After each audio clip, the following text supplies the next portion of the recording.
الحمدللہ والصلاۃ والسلام علی خاتم الانبیاء۔ 14 اگست ہر سال آتا ہے اور پورا ملک، بچے ہوں، نوجوان ہوں، بزرگ ہوں، بڑی محبت عقیدت کے ساتھ جھنڈیاں لے کر کے، جھنڈے لگا کے گھروں کے اوپر نعرے تکبیر بلند کر کے اس دن کا استقبال کرتے ہیں۔ لیکن وہ تمام رسمیں اس وقت معنی خیز ہو سکتی ہیں جب ہم یہ سوچیں کہ یہ جو 27 رمضان کو اللہ تعالیٰ نے ہمیں ایک تحفہ عنایت فرمایا، اس ملک کی شکل میں، ایک امانت کی شکل میں، ہم نے اس کا حق کہاں تک ادا کیا۔ یہ وہ اہم سوال ہے جو میں سمجھتا ہوں کہ ہمارے ہر نوجوان کو، ہر شہری کو اپنے آپ سے کرنا چاہیے۔ اللہ تعالیٰ کے سامنے ہم میں سے ہر ایک کی جواب دہی انفرادی بھی ہے، اجتماعی بھی ہے۔ پاکستان کا بننا ایک معجزے سے کم نہیں تھا، کیونکہ میرے علم میں انسانی تاریخ میں دور جدید میں ایسا کوئی واقعہ نہیں ہے جس کے اندر محض 6-7 سال کے عرصے میں ایک موومنٹ یا تحریک اپنے عروج تک پہنچے اور اس کے نتیجے میں ایک ملک وجود میں آ جائے۔ پاکستان وہ واحد ملک ہے جو سن 40 سے 47 تک کی جد و جہد کے انتہائی پیک پر ہونے کے نتیجے میں، جس میں کہ پوری امت مسلمہ نے بر صغیر کی حصہ لیا، ان لوگوں نے بھی حصہ لیا جن کو یہ معلوم تھا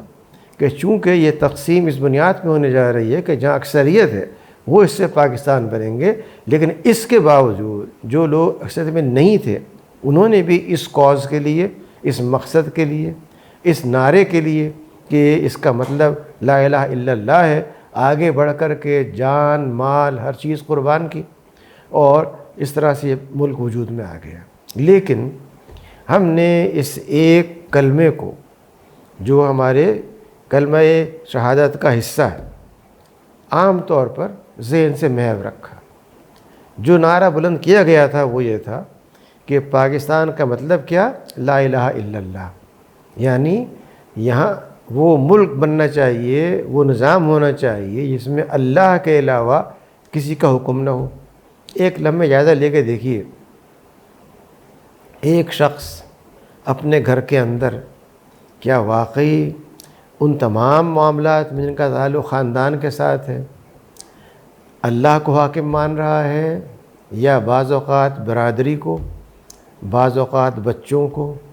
بعض اوقات اپنے دوستوں کو، اور بعض اوقات معاشرے کی چلتی ہوئی ہوا کو، کہ معاشرے میں اس کا رواج ہے، مجھے بھی یہ کرنا چاہیے۔ جب بھی ہم اللہ تعالیٰ کی بتائی ہوئی ہدایت سے ہٹ کر کے کوئی ایسا کام کریں گے جس کی بنیاد معاشرہ ہے، خاندان ہے، ذاتی مفاد ہے، تو اس کا نام ہے اس کلمے کا انکار کرنا۔ کلمے کا انکار کرنے کا مطلب یہ ہے کہ آپ گھر کو، اولاد کو، کسی مالی فائدے کو اپنا الہ بنا رہے ہیں، جبکہ پاکستان کے بننے کے لیے جو بات کہی گئی تھی متفقہ طور پر وہ یہ تھی کہ یہاں پر صرف اللہ تعالیٰ کا دیا ہوا نظام چلے گا، وہ گھر میں ہو، عدالت میں ہو، فوج میں ہو، تعلیم گاہ کے اندر ہو، کاروبار کے اندر ہو، ہر شعبہ حیات کے اندر جب تک قرآن کریم کا، سنت پاک کا دیا ہوا نظام نافذ نہیں ہوتا، اس وقت تک تصور پاکستان نامکمل ہے۔ پاکستان کا وجود محض ایک جغرافیائی خطے کا وجود نہیں ہے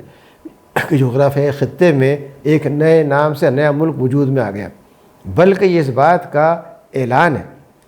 کہ ایک ایسے مقصد کے لیے جس پر پورے برصغیر کی امت مسلمہ متفق تھی، پہلے ایک مسلم ملت وجود میں آئی جس ملت نے اپنے آپ کو پاکستانی کہا، اور اس کے بعد پاکستان وجود میں آیا۔ دنیا میں کہیں ایسا نہیں ہوا ہے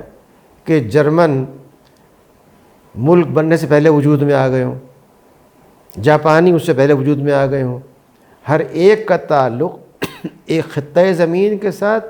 ایک زبان کے ساتھ، ایک نسل کے ساتھ ہوتا ہے۔ پاکستان وہ واحد ملک ہے جس کے بننے سے پہلے پاکستانی قوم وجود میں آئی، پاکستانی ملت وجود میں آئی، اور اس کے بعد یہ ملک بنا، کیونکہ یہ ملک ایک مقصد کے لیے بنا، اور وہ مقصد نہ عصبیت تھی، نہ صوبائیت تھی، نہ لسانیت تھی، بلکہ وہ صرف اور صرف ایک چیز تھی کہ ہمیں یہاں پر وہ نظام عدل، وہ نظام محبت، وہ نظام رباداری قائم کرنا ہے جو اللہ کے صلی اللہ علیہ وسلم نے اور قرآن کریم نے ہم کو دیا ہے۔ اللہ تعالیٰ ہمیں توفیق دے کہ اس دن کی اہمیت کو سمجھتے ہوئے ہماری آنے والی نسلیں اس ملک کے مقصد کو سمجھتے ہوئے اس مقصد کی تکمیل اور حصول کے لیے اپنے مال، اپنی جان، اپنا علم استعمال کریں، اور اس وطن کو وہ باغ، وہ چمنزار بنائیں جس کے اندر آنے والی ہر ہوا